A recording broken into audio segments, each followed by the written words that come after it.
Hello प्यारे बच्चों, कैसे हो आप सभी लोग। आज के इस वीडियो के अंदर अपन बेसिक देखने वाले हैं। किसके लिए? एक्सरसाइज जो 2.3 है उसके लिए। तो चलिए देखिए।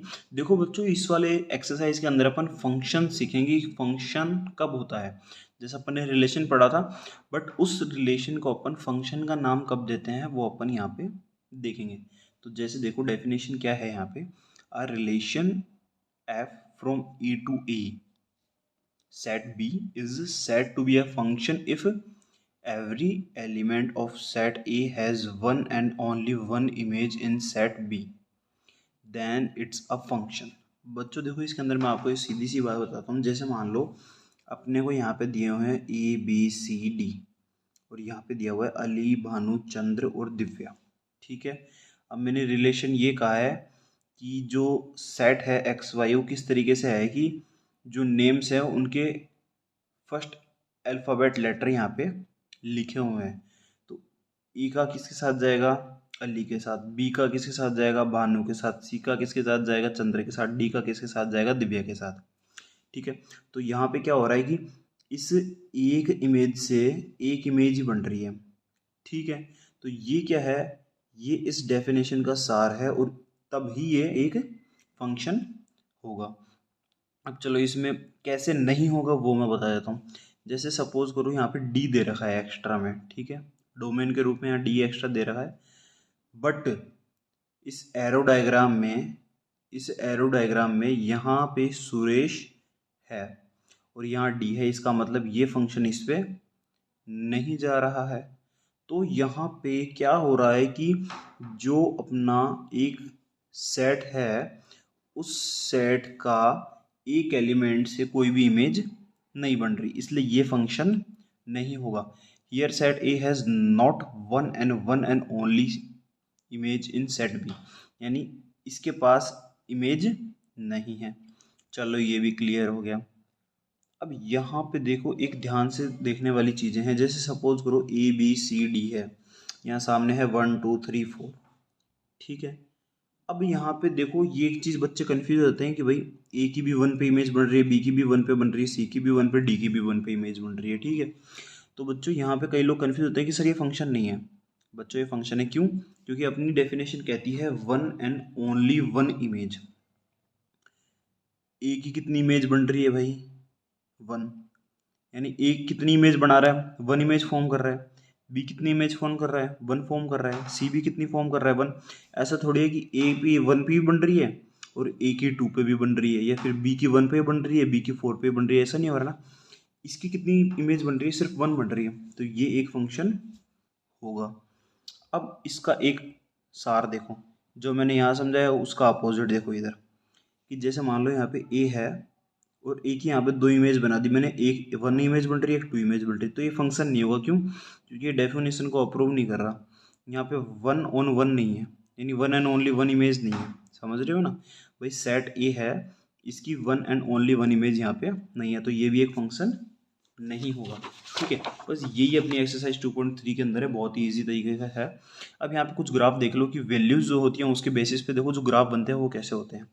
जैसे सपोज करो y is equals to f x is equals to x, यानी अपन कह सकते हैं कि y बराबर है किसके? x के। इसका मतलब जैसे मान लो मैंने यहाँ पे वन पुट किया x, y की वैल्यू वन, x की वैल्यू टू, y की वैल्यू थ्री, मतलब सॉरी टू, x की थ्री, y की थ्री, x की फोर, y की फोर। तो जो ग्राफ बनेगा वो ओरिजिन से होते हुए दोनों को 50-50 में डिवाइड, यानी 50 पार्ट उधर 50 पार्ट इधर में डिवाइड कर देगा। ठीक है। दूसरा देखो क्या है। अब दूसरा ये है y is equals to constant, y is equals to f x is equals to constant. कहने का मतलब है कि फंक्शन कुछ भी हो, यानी x की वैल्यू वन हो, टू हो, थ्री हो, कुछ भी हो, y की वैल्यू क्या रहेगी? कांस्टेंट रहेगी। जैसे भाई अपन ने ये अपना हो गया ओरिजिन लाइन। ठीक है। हो गया। यहाँ पे x की वैल्यू अपने को गिवन नहीं है। क्या कह रहा है कि y is function that is equals to c, यानी y की वैल्यू क्या है? कांस्टेंट है। तो कांस्टेंट का मतलब जहाँ पे अपने पास x गिवन नहीं है तो वो क्या हो गया? थ्री। जैसे थ्री ले लिया, फोर ले लेंगे तो फोर में भी क्या बनेगी? ऐसा ही बनेगा। एक एक लाइन सिंगल सिंगल, नेगेटिव लेंगे तो नेगेटिव में आ जाएगा। ठीक है। ये कांस्टेंट का हो गया। अब सपोज करो कि अगर y की वैल्यू का फंक्शन हमारे को मिल रहा है क्या, एक्स स्क्वायर, यानी अपन ने जब y x की वैल्यू 1 पुट करी तो अपने को क्या मिला, मतलब ठीक है, क्या मिला अपने को जब अपन ने x की वैल्यू 1 पुट करी कि क्या मिलना चाहिए अपने को, एक्स स्क्वायर मिलना चाहिए। यानी अपन जो भी वैल्यू पुट कर रहे हैं उसके बेसिस पे क्या बन रहा है अपना graph, y is equals to x square. ठीक है, यानी y की वैल्यू 1 है तो यहाँ पे क्या वैल्यू आ जाएगी, देखो जैसे सपोज करो यहाँ 0 है, यहाँ 1 है। ठीक है, हो गया सिस्टम।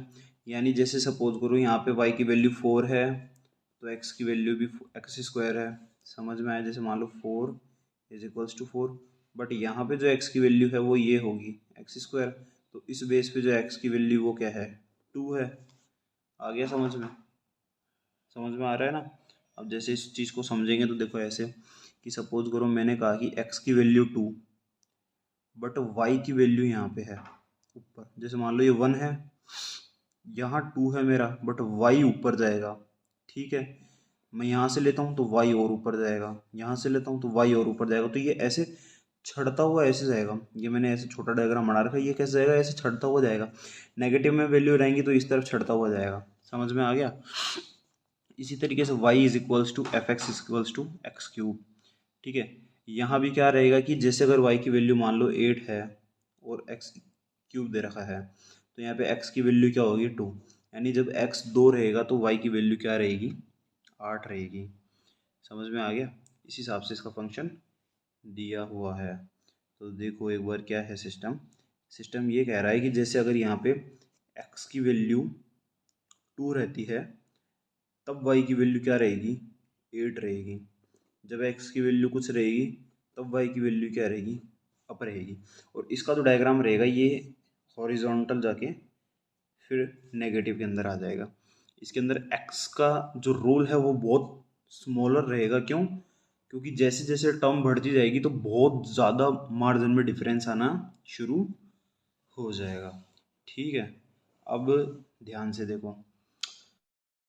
ठीक है, तो ये वाला देखो, जैसे सपोज करो मैंने यहाँ पे y की x की वैल्यू मान लो मैंने 2 पुट करी। क्या पुट करी 2, x बराबर जब 2 होगा तो y बराबर क्या हो गया 1/2। ठीक है, यानी x गिनो यहाँ से 1 2, ये हमारा x हो गया और 2 ये हमारा यहाँ पे पॉइंट बन गया। अब यही एक चीज़ देखो यहाँ पे, अब 1/2 की वैल्यू आएगी। अब 1/2 देखो y पे 1/2 आएगा, यहाँ पे कुछ माइनर में आएगा। ठीक है, बड़े पैमाने पे ले लो, बड़े पैमाने पे ले लो। जैसे अपन ने ले लिया x की वैल्यू ले ली 10, यहाँ पे 5 ले लेते हैं 1 2 3 4 5। ठीक है, क्या ले लिया अपन ने x की वैल्यू 5 ले ली। तो 5 पे भी देखो आप एक चीज़ नोटिस करोगे कि जो ये लाइन है वो नीचे की तरफ ही रह रही है। ठीक है, कैसे की तरफ ले रही है, नीचे की तरफ। इससे क्या मालूम चलता है बच्चों कि अगर चाहे वैल्यू कितनी भी ज़्यादा अपन चाहे x की वैल्यू चाहे 100 रख लेंगे तो y की वैल्यू क्या आएगी बच्चों 1/100, यानी y की वैल्यू उतनी छोटी होती चली जाएगी। इसलिए ये वाली जो कांस्टेंट लाइन है ये उसको दर्शाती है। अब कई बच्चे बोलेंगे सर ये क्यों है। सपोज करो कि मैं x की वैल्यू 1/100 रख दूँ तो मेरे को y क्या मिल जाएगा 100 मिल जाएगा। तो y एक तरीके से मेरा 100 हो गया और x यहाँ पे मेरा छोटा रह जाएगा।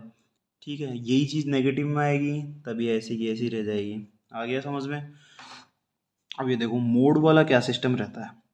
देखो जैसे क्या है y is equals to f x is equals to mod x।